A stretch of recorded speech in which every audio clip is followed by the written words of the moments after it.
Hello, this is Brad Harvey of Harvey Investment Management, and today we're going to talk about the second quarter market in review. It is 2024, it's an election year, there's a lot going on. We've gotten through the first presidential debate, but we're really just now starting to get into that political season. As we get into the political season, you can count on more and more market volatility. Why? Because it's uncertain. So as people start to think, oh, we're going to have this candidate win, or this candidate win, or this platform, or that platform, the markets will react. Remember, the stock markets in general are a leading indicator.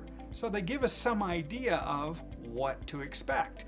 Now, they like status quo. Does that mean we're going to re-elect our current president? Not necessarily. But let's talk about what actually happened. It was a mixed bag in the second quarter. First and foremost, the NASDAQ 100 did exceedingly well in the second quarter. In fact, for the quarter, they were up 7.9%, which is big. It's dominated by mega cap tech companies.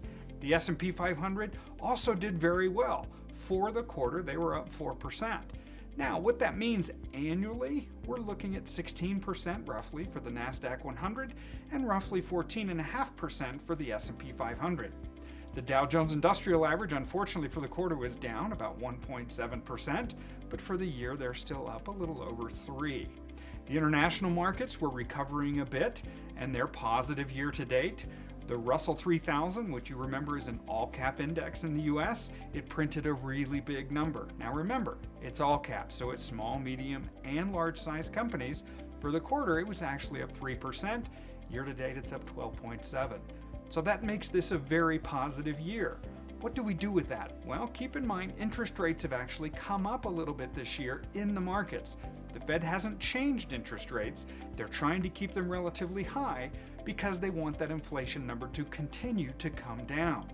Is that going to happen? Well, we'll see. Inflation certainly has decelerated so far in 2024. We haven't gotten to the magic 2% number that the Fed is looking for, but we are rapidly approaching that 3% number. Once we get past that, I would anticipate that interest rates will start to fall. That should create a backdraft behind the stock markets and give us a little wind in our sails. However, I personally don't think that that's going to happen until 2025.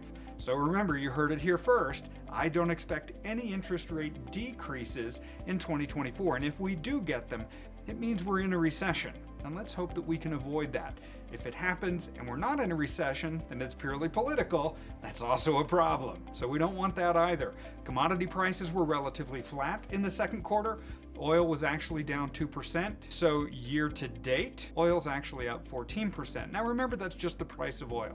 Doesn't mean that gas prices are higher. There still is some political unrest going on with supply and demand, but we don't really need to go into that in some great detail. All in all, it was a mixed quarter. But remember, those mega cap tech companies actually did very, very well.